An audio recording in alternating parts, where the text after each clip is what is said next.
Hi, good afternoon, everyone. Welcome to our second Innovation Design minor talk series. Career opportunities you may not have thought of, enterprise user experience. I'm Hua Tong San, Associate Professor of Digital Media and Global Design and Associate Director of the Global Innovation and Design Lab of UW-Tacoma. We are very excited to have you join us for this event. We'll first start with land acknowledgement. So we begin this meeting by acknowledging that we learn, live, reflect, and teach on the ancestral lands of the Coast Salish people. In this traditional homeland of the Puyallup tribe of Indians, we will make intentional efforts to create inclusive and respectful partnerships that honor indigenous cultures, histories, identities, and social-political realities. So as designers, let us continue to advocate for and partner with our indigenous neighbors as we continue our lifelong work together as a dynamic and inclusive community of educators, learners, leaders, and learners. Could we go back to the previous slide about today's agenda? Yeah, so here is our today's agenda. We had done welcome and land acknowledgement. And next, we'll have our administrative specialist and academic advisor along to introduce the minor program to you and give you a quick overview of the course we're going to offer in the spring quarter. Then we're going to have this panel conversation about enterprise user experiences and also 3 very exciting internship opportunities in New York City with housing covered. Then we'll have question and answer session. So next, I will have our administrative specialist and academic advisor, Lang, to introduce the minor program to you. In case you don't know, Lang is our UW-Tacoma alum, who is also our first GID Lab awardee in 2019. Only sky is her limit. We're so happy to see Lang's success. And we're happy to see your success back this way too. So Lang, thank you.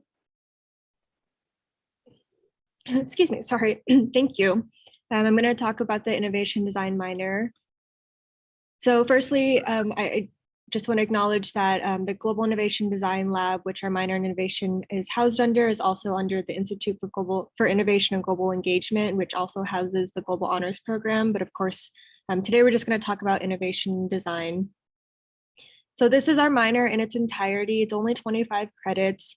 It was designed for students to be able to complete the minor in 1 year, but most of our students have actually been able to complete the minor in about 2 quarters, which is really amazing.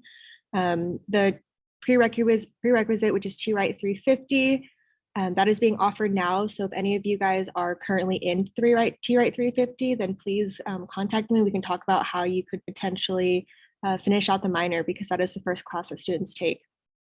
And then students will take the GID 320s twice. This isn't a mistake or a typo. You do take the class twice, but that's because it's a studio class. It's a project-based class. You'll be working with different clients and sponsors. And so the class helps you be able to just really expand your experience with user-centered design. And then of course, lastly, you take a breadth class, which can be an elective class that's supposed to be taken from your major, so you can double dip a little bit there. And then lastly, you'll take 420, which is your reflexive design portfolio, which Dr. Sun will talk about extensively in a second. As you'll hear today, design is a very ambiguous word. It can mean a lot of different things. It doesn't have to mean that you are just a good artist. Design can be for digital products or systems and services. You can take innovation design and you can go into research. That is what I am currently studying at UW Seattle, is user research. But it can also be for leadership and problem solving and helping to create efficient organizations or decision making. And so don't think that innovation design, you have to be artistic to be able to take this minor, because that's certainly not the case. In terms of what's coming up for spring quarter registration is just around the corner. TGID 320 and 420 will be offered. They are both hybrid classes. And Dr. Sun, I don't know if you want to talk a little bit about your 420 class in the spring. Yeah, so I just want to let you know that this course actually open to all seniors, even you are not a minor student, and we have prerequisite waive only for this spring quarter. Yeah, and you are going to build a killer portfolio and reflect on your design, innovation, entrepreneurship experience, even you don't think that you are entrepreneurship. Sorry, if you don't think you're a designer, but you'll find that actually everyone's designers. We are going to create a personal brand with our portfolio, and we'll help you stand out as a social media influencer. We'll have a pitch presentation in the end. That's an open house pitch presentation, and the industry experts will come to give you feedback. So I hope to see some of you there. Yeah, thanks. Lang, go back to you. And then really briefly, this is included with the Innovation Design Minor. This is just another student opportunity that the Global Innovation Design Lab offers. So we offer a GID award. It's a quarterly award. As Dr. Sun had said, I did this in my undergrad for 2 quarters. It's $500 a quarter with an optional 2 credit towards an independent study. And these are for students who want more hands-on experience, you want more exposure and networking, or it's also for students who may want to take the minor, but maybe you don't have enough room in your academic schedule or your plan to actually take a full minor, but you still want that experience. I did this for 2 quarters. It was really great. I was able to put the work that we did with communities on my portfolio, and I actually was able to get a job after undergrad through this experience. So our GID awardees, they help with the numerous different things such as publications, facilitation practice in design thinking workshops, user research, some of their own projects they've created.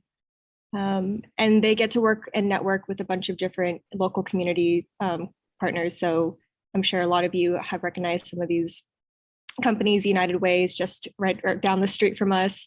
And so it's a really great opportunity for students to be able to network. That is my spiel. If you are interested, please don't hesitate to either email me. You can also schedule an academic advising at this link right here. And do be sure to follow us on our various social media accounts. That's also where we update for future events and things. Yeah, I will turn it back to Dr. Sun. Thanks. Thank you. Next slide. Okay. Thanks so much, Lang. In case you don't know, actually, Lang is also working on her master's degree in human-centered design engineering in Seattle, and she will graduate, I think, at the end of spring, right? Okay, so next, let's welcome our 3 guest speakers from MongoDB. MongoDB is a leading modern general-purpose database platform designed to unleash the power of software and data for developers and applications they build. It's headquartered in New York City. It has more than 31,000 customers in over 100 countries. The MongoDB database platform has been downloaded over 210 million times, and there have been more than 1.5 million registrations for MongoDB University courses. And they are hiring in 3 areas: in user research, product design, and technical writing. So, and we have 3 speakers from the user research team with us today. We're very excited to have them to join us. So first, so I'm just going to give you that short about here, introduce them to you. First, Dr. Kelly Carter is currently the UX research lead at MongoDB, leading a team of 4 researchers. So prior to joining MongoDB product design team, she worked at Salesforce as a principal researcher, focused on data and integration products. Her favorite thing is to geek out on complex user experience problem and technical details of data products. And just a personal note, Kelly, I'm so happy to see you, and Kelly was my graduate colleague. Yeah. And next, Andrea Williams, graduated from University of Rochester in 2016 with degrees in cognitive science and behavioral economics. So as you can see, user research can come from multiple fields. Andrea worked in a speech perception lab at Barnard College for 2 years before deciding to transition into the UX world. UX stands for user experience. She interned at Alphabox for a few months before joining MongoDB as a UX researcher, where she had been for the last 2.5 years on growth projects. Rashmi Srinivas graduated from University of Washington, Seattle in 2006 with a major in human-centered design engineering. So Rashmi, welcome back to UW. She has been at MongoDB for 3.5 years and is currently a senior product designer working on application development platform products, RIM.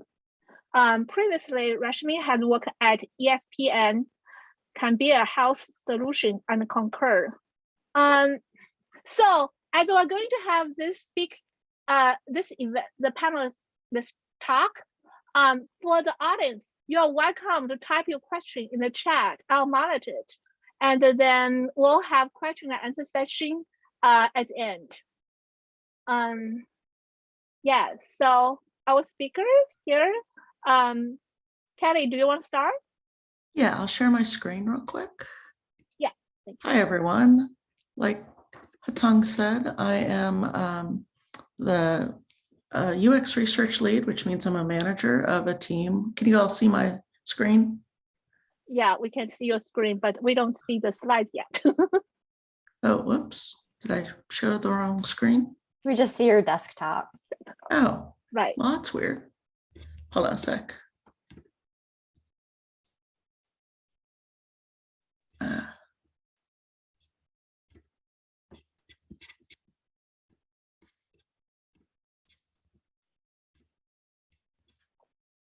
Now, can you see the? We see the slide. I had it but on we'll slideshow. also see the notes view, right? Yes, I had it on slideshow, so for some reason Okay, it didn't good. do right. Yeah. Still see it? Yes. All right. That's perfect. All right, and for everyone, does everyone know how to use the little thumbs up in Zoom on the chat? So, because we're going to start with just kind of a couple of questions for the audience here. And the reason we're doing this is like the best careers in UX, user experience, are often at companies that you might not have heard of. So to start, we just love to hear from you, like, where's this? So how many of you heard of MongoDB before today?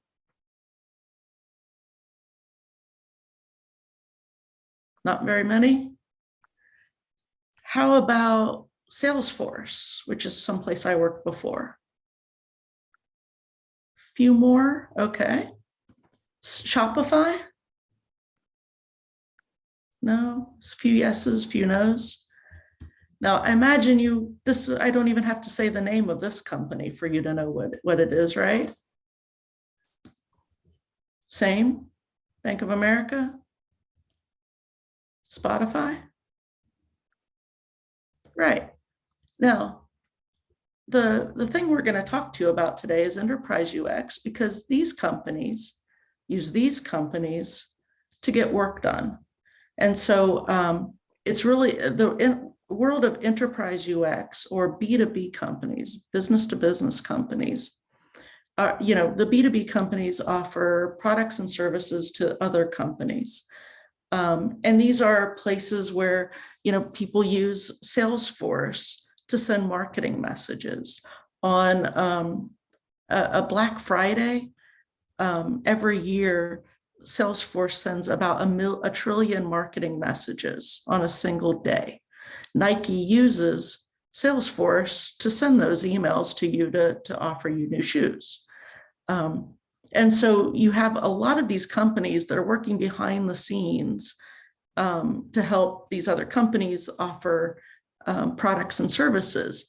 And it's a huge growth sector for both big established companies like Salesforce that has 50,000 people and a user experience team of about 300, and startups.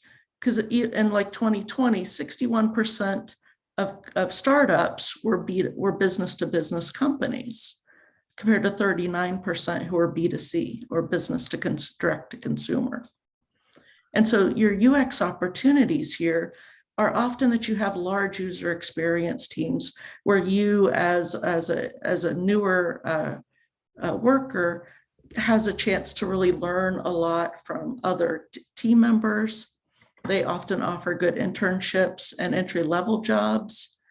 But there's some differences between making a mobile banking app where you download a check, which should take about 1 minute to 2 minutes for a person to complete that task, versus living in the some of our users at MongoDB or at Salesforce spend 6 to 7 hours a day in our products. And that's a big difference in terms of the tasks that people are doing and the complexity of the work. And so thinking about these things, I'm going to turn it over to Rashmi and Andrea, who are going to talk a little bit about their career trajectories and paths to working in enterprise UX. Rashmi, you're up. Thanks, Kelly. Hi, everyone. I'm very excited to be back virtually at UW. As mentioned before, I graduated in 2016 with a degree in HCDE, specializing specifically in the HCI track. I know there are a lot of different tracks people can take with that. My journey in UX started a little bit before I actually, chose my major and jumped into user-centered design. I actually started off at UW thinking that, like many people, that I would do computer science. And I did that for about a year and did an internship, as you see there, as a software developer at Concur, and ended up just getting along so much more with a UX design intern and really finding, my place, designing, being up at the whiteboard, solving complex problems in that way, and ended up switching over to HCDE. And after I made that switch, I was in a position that I think a lot of you are in, where I was looking for internships that would kind of give me UX research or design experience. And I ended up finding a data visualization internship at Cambia, which is neither UX nor is it traditional design, but it ended up being a really great experience for me, just to learn a little bit more about what it means to work in a large company. But also about what I like and what I don't like. And I think that's a really valuable experience that we often forget, that learning what you don't like is just as important as learning about what you like. So from there, I knew I wanted to pursue a path in design. And after I graduated, I ended up getting an internship at ESPN, which is a Disney affiliate, and continuing on being a UX designer there. And that job was really my first taste into not quite B2B, but enterprise design, because I actually joined as part of the internal tools team. And that was a really cool opportunity for me to learn that design is more than just, making incredible visuals and animations and everything for an end customer, but design can be really, really complex problem solving, really utilizing creativity, having to do a lot of in-depth user interviews to understand that problems can go as deep as organizational within a company, which is what a lot of my projects touched on at ESPN. I also got a little taste of the B2C side, working on .com and the fantasy app, but I think I just loved being in the space of helping engineers that literally sat next to me do their job a little bit easier, helping a lot of these different behind the scenes teams do their jobs easier. And I ended up finding a position at MongoDB and feeling like that was a really great fit coming from the internal tool space. And now I work on a quite technical product, which helps application developers build their front-end applications a lot easier in a more simple way, so that they can really focus on delivering value to their end customers. And I find that this is a really cool space to be in B2B, because my impact is not just on an individual using an application that I'm designing, but it's kind of impacting two different layers of users. And that's a much wider of a reach of what my work can really do. And I've been at MongoDB for about 3.5 years so far. And it's been a really interesting, great trajectory. And I think jumping down to where you see on the slide, career advice I wish I'd known. I think a lot of times, especially in undergrad, I saw my friends getting jobs at startups and internships at some of these flashier companies, but there's so many projects and calls that you can take that point you into different directions. And UX is a really wide reaching field. So there are a lot of opportunities out there. That's it for me. Great, thank you, Rashmi. And Andrea, you want to talk a little bit about your path? Yeah. Hi, everyone. My name is Andrea. I'm a UX researcher on the growth team at MongoDB on our product called Atlas, which is a cloud-hosted database product. I graduated from the University of Rochester in 2016, and I graduated in cognitive science and consumer economics, which was a major I made up my senior year and proposed and went through a ton of steps. But I had been pretty undecided my first 2 years, so I'd taken a lot of random classes that I felt connected to each other, but weren't under any sort of umbrella that was predefined yet. From there, I was still pretty undecided about what I wanted to do and ended up joining the speech perception lab at Barnard College, which was nice to kind of stay in research, which I had done some in undergrad, and also kind of figure out what I wanted to do and what I didn't want to do.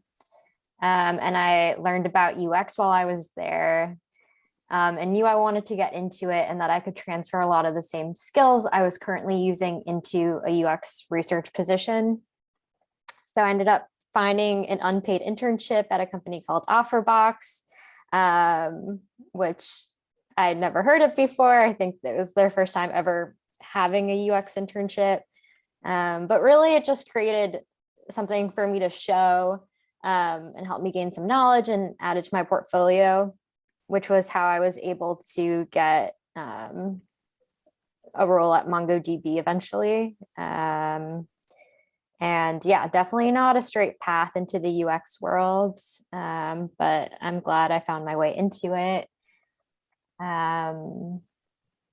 Like Rashmi said earlier, I think something I wish I had known in undergrad or while I was still in school was to take kind of any opportunity or project or internship that might have aligned with some of my interests. And from there, you really get to see what other roles there are and what you like and what you don't like. And we have many instances of someone doing an internship role or starting out as an associate in some role and then switching to a completely different role. So what you start off as isn't what you end up doing necessarily. And especially for UX, but really any role, I think, even if you don't have something like an internship, even just doing projects that you kind of initiate or work with different groups on campus is really good to help build up some sort of portfolio. And it gives you something to bring during interviews and when you kind of just want to get started with anything. So that's something I would definitely recommend doing.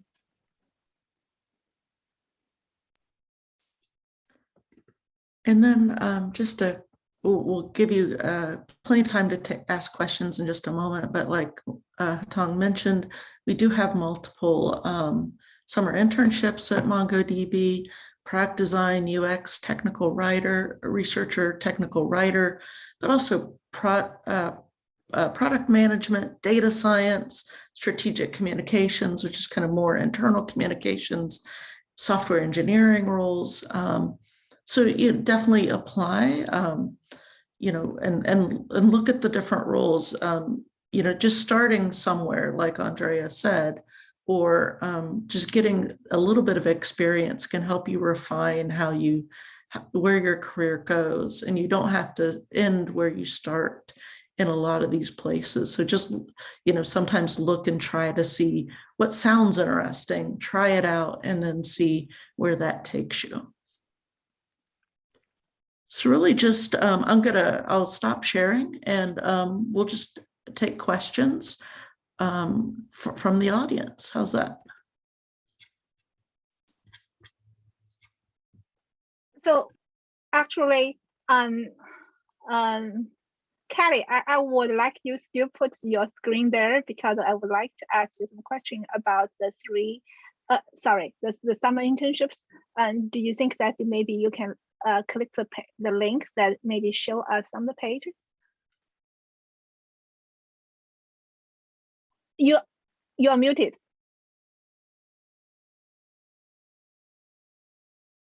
Kelly, you are muted. I know. Could you unmute? I'm going to share my screen. I was just pulling that information up. So yeah, so here are some of the student opportunities. If you go to this, just sort of our mongodb.com/careers departments/college-students. This does have all of our opportunities. Some are not in New York City, like we have some developer advocacy interns in Dublin, industry solutions intern in Barcelona. These are generally for the people who are in those locations. But we have like software engineering, product design, technical writing and user research internships, as well as, like I said, data science, developer advocacy. And these are all kind of different types of work that you might do. Developer advocacy could also be kind of a communications role where you could, sort of advocate for developers and help establish relationships with our developer users. So what questions do you have, Patan? Yeah, I want to add that, so last year, the people who work at user research team and product design, they all receive return offer, right? I believe so, yes. We try to also hire people, that we work with on these summers. Of course, it's not a guarantee, but we do have our research intern, Talia, coming back in the in what, 3 weeks, 2 weeks, Andrea? 2 weeks. She graduated in December, so she's coming back in a couple of weeks. Yes, I think personally, it's exciting that you get a summer internship in New York City with housing covered, and we know the housing costs, it's so expensive. I remember when I was an intern in an IBM company, back in actually 21 years ago. At that time, I have to pay the rent for apartment for $500 a month. That was just like exhausted. Okay. Yes, we're getting questions here. Maribel asked a question in the chat. As a communication major, can you pursue a career in UX design? I'll let the panelists answer this question.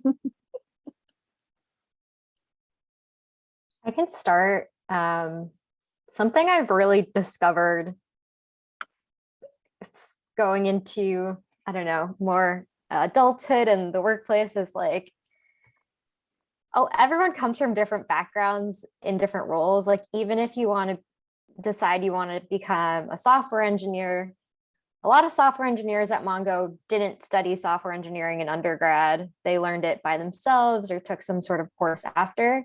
So yes, as a communication major, you can definitely get into product design, UX research, really anything. I think the key is just transferring the skills you have from whatever your courses are into whatever you're applying for. And specifically for internships and more entry-level roles, tailoring to the job role. And for product design, it's pretty important to have some portfolio with some projects to show, but you can do that with any background. You just kind of have to have some projects to demonstrate, some of those skills. Yeah, I see Lang actually typing in the chat that Lang graduates with her BA in technical communication, and she's now in UX. And I also want to add another data that so last year we had our first cohort of the innovation design minor graduated, and we had 7 students, and 6 of them come from either communication or technical communication majors. So, and many of them already, I think, except one, all of them are working in UX industry at this point. And then one student was still thinking about doing some high fashion related UX design. So I think he's more interested in going to Europe to pursue his career interest. Okay, good. So I see our hand raised. Trish? And I would also second Andrea's point there about translating. So work with or look at, look very closely at the ads and make sure that you can kind of, start to sort of translate any, and oftentimes it's a skills resume sometimes that you can use to highlight skills as opposed to just experiences. So what question, Trisha? Do you have a? Hi. So I was looking around like the internship programs that you guys had, and I was wondering if like it also applies to people who are about to graduate. Like, so let's say if they graduate this summer, would they still be able to apply for that internship, or would it only apply for like students that are going to school? I believe that if you, I think you have to have a semester left of school to do the summer internship, but I'm not exactly sure. I would check the job ads and see if those are articulate that more clearly. Okay, thank you. And thanks for the question. That applies to both undergrad and then also master's students. The intern we had the last 2 summers for UX research was doing her master's at the same time. Other questions? Is anyone here interested in pursuing a UX kind of role? Raise of hands. Trisha again. Yeah, Maria. What other kinds of roles are you all looking for? You can feel free to answer in the chat.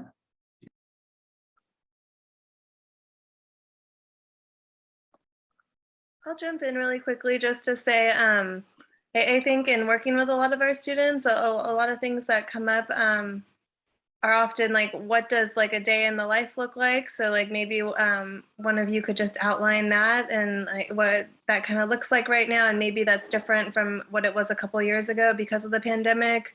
And then also, and I don't know how much you're able to touch on this, but like salary questions are always things that are like huge, and like how to address that, or like negotiations. And then third thing, just like tools or different things that you guys use. I know a lot of our students like to know like, oh, like is something like Figma something good for them to know? Does that help them stand out? Or I don't know, any other things to help them stand out with their resumes and portfolios? Thank you. Thanks for the question. I can kind of kick off the day in the life and more of the product design tooling if that's of interest. So I'm a product designer right now, and I'm often juggling a couple of different projects that may be in a different, place of completion. Right now I'm working with a UX researcher that works with Andrea and Kelly, which is awesome. And we're kind of collaborating on a really large project that's looking to rebrand and almost overhaul one of the products I work on. So we're often having kind of touch point meetings, collaborating on research briefs and design collaterals, as well as meeting pretty often with the product management team to make sure our goals are aligned. So that's an example of a very high level long-term project. I also typically have more tactical day-to-day design work, and that looks like kind of getting a requirements document or collaborating on a requirements document with a product manager, working kind of through the typical user-centered design process. At MongoDB, we follow that pretty closely. So it goes from wireframes and concepts all the way through a lot of iterations with the engineering team, especially since we're a technical company, as well as working with the product manager to refine requirements and designs. Typically, we follow that with usability testing, and all through kind of sending that off into production and following up with just making sure that everything looks good. So any day, I'm typically at one point in that process. So a lot of meetings as well as just heads down design work. I have to balance day to day. In terms of tooling, we primarily use Figma at MongoDB. We've been using Figma for about a year, and we transitioned from using InVision and Sketch before that. But now Figma kind of just consolidates both InVision and Sketch. And I would say that's one of the more popular tools that is industry standard. And that would be a great one to learn. And there are tons of plugins as well. Yeah, we are also teaching Figma in our class. So you'll get the most recent technology in our minor curriculum. Yes, I saw questions in the chat. I think one trend is asked about if I'm a CS major, computer science major. So how could I transit to UX design? So I saw Kelly actually type in the chat because we want also publish this on YouTube. So Kelly, could you please also just give more details for your answer? Yeah, so some companies do have like sort of a UX engineer or UX prototyping type role. Oftentimes we had several of these at Salesforce. We also have a few at MongoDB. They're primarily in charge of our design system, and or they might be doing like really functional demos. We have a demo team that would sort of put together kind of our demos for things like our big user conference called Dreamforce every year, which would be kind of broadcast to our entire user base. We had about 200,000 of our users who would come to San Francisco for these events. And so there's kind of those kind of hybrid roles. I don't know if we have an internship that's a UX engineer this year, but the software engineering roles would provide a little bit of that if you're doing sort of more UI front end software engineering as well. And I would say that, the one caveat to the answer for tools is that, as Rashmi just said, we've been using Figma for a year. Before that was Sketch and InVision. Before that was probably Adobe Illustrator. Before that, it was something else. So learn a good tool, learn kind of what the industry standard is, but do not expect that that's going to be the industry standard for very long. I've seen, tons of tools come and go. Same with research.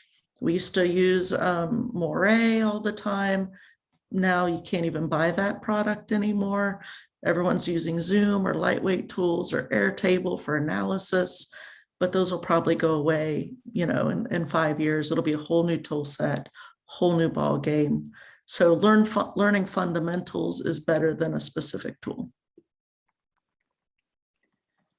Yeah, I think that's the interesting part or fascinating part of being a UX teacher, that you have to keep retooling yourself all the time. Okay. Andrea, do you want to talk any to the day in the life of UX research? Yeah. Yeah. So I have a few projects every quarter that I plan out with the product team I'm on. And they're usually there are always questions about our users. So like, why are users dropping off at this moment? What are their pain points? Right now I'm working on creating a customer journey map of how the steps users take while they're using our product Atlas. And it's been a fun project. I've been doing a lot of collaboration with the product manager and designer on my team. So they've attended every session. We've done interviews with users, and then also we do some whiteboarding activities with them. But other methods I've used are surveys and like unmoderated studies. But I would say the majority of what I do in terms of user outreach is interviews. And then after I finish that, I take the data and kind of synthesize it and create a report or some sort of deliverable at the end with the insights I've learned and try to make that actionable. So designers and the product team and engineers can actually do something with the insights. Yeah. And I saw the portfolio question in here a little bit. A couple of things about portfolios. One is, try to make them as realistic as possible. One sort of problem, I was just talking to a PhD student about, a lot of times, especially research portfolios, and you should have one as a researcher as well, is you want to show your process, you want to show your thinking. So you want to show those steps, you want to show that iteration of, if you're working on a design, you want to show from sketches to concepts to finalized design. You don't want to just show the final piece of it. And it's very important to highlight some of your thinking, design thinking and research thinking in those portfolios. So being able to talk to your process very clearly, and also talking, especially if you can, show and talk to your role as a team member. As you heard Rashmi and Andrea both talk about, I'm working with designers, researchers, product managers, engineers. So being very clear about your role in a project and how you worked and collaborated with other members, other researchers, designers, or stakeholders is very important in a portfolio for either a design or research, because you're never working alone in a company on a UX team. It's always collaborative in some way or another. Thank you so much. I'll make sure that to share this insight in my class in the spring quarter. That I think the particular point that you want to be clear about your role as a team member, I think we don't say much about that. And also I like that how you make this design and research process visible in the portfolio. Thank you. Do we have other questions? We have 4 minutes left. So yeah. Really quickly, even expanding sure. on what Kelly said, even before wireframes, it's also really important to emphasize what the problem or issue is that's even starting this project. And kind of like we spoke about earlier, like it's great if it's in some sort of internship or like formal setting, but if it's not, you can even take the initiative and be like, there's this problem that my friends are facing and I want to try and solve it with design or research. This is how I would do it. These are the mock-ups. And even if nothing really gets done with it and it was just for the sake of a project, that's still something to show. And also really important to talk about maybe like obstacles and pain points you faced. And at the end, kind of reflecting on it and talking about things you learned and things you might do differently if you had more time, more money, more resources, things like that. And Tricia, I saw your question here. Yes, feel free to put project work into your portfolio, especially if you don't have anything else. We still sort of want to see your portfolio, your process, even if there's not a finished design. Sometimes a lot of us don't have all finished design, like, sometimes the product will stop being a product or anything from that. But again, like as realistic as possible, if you're doing a research portfolio, for example, if you're doing like a convenient sampling, friends and family or college students, at least try to make a rationale for why that is. Your design rationale or your research thinking is always important to expose. And as Andrea said, and make sure that you can very clearly, the number of times we've sat in portfolio reviews, all of us, because we're hiring quite a bit recently, where we don't understand what problem the person is talking about, where all their design work or all their research work is trying to solve. We sit there kind of trying to figure it out because it wasn't really clearly articulated at the beginning. Why is this a problem? What data are you trying to capture to resolve this problem? Is really important to have that elevator pitch or that crisp explanation of your project first and foremost, being very clear about that, and then go into your design process and your examples. And just to add on to that, in the case that maybe your project isn't finished, it is helpful to, point out what you would have done, or, any key takeaways and where you would take that project if you had time, because sometimes that intent helps further your design thinking and your process. And it's okay to be reflective and say, hey, I would have, if I had had more time, I would have done this, or in hindsight, I might have done that.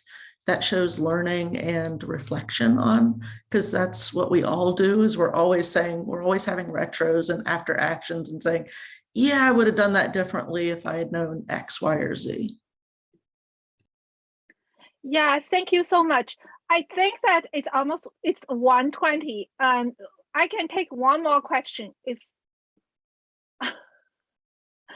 okay, if there's no question, I want to be very mindful of our guest time. Thank you so much for coming to our event. Yeah, I learned so much. And thank you all for coming and providing us a time to talk about our work. Feel free to follow up with us on LinkedIn or something. And we really appreciate your time. Yeah, thank you. Kelly, do you mind to put your LinkedIn profile URL in the chat? Sure, I can do that, or I can send you a version of this deck and you can distribute it. Right. Thank you. And yeah, we are so honored to have 3 guests from MongoDB to join us. And Lan, could we go back to our slide? We would like to preview our next event. We're going to have an event in 1 month on February 25th. Lan? Okay. Yeah. So we'll have a marketing leader and influential podcaster, Megan Pear, share her experience, how design thinking make her life or career more beautiful. The title will be Creating Powerful Brand Stories with Heart. Yeah. So thanks everyone for coming. And so please follow our social media channels and let us know what we can help you. The recording of this event will be up to our YouTube channel next week. Please subscribe to our channel. And thank you. Have a good day. Bye.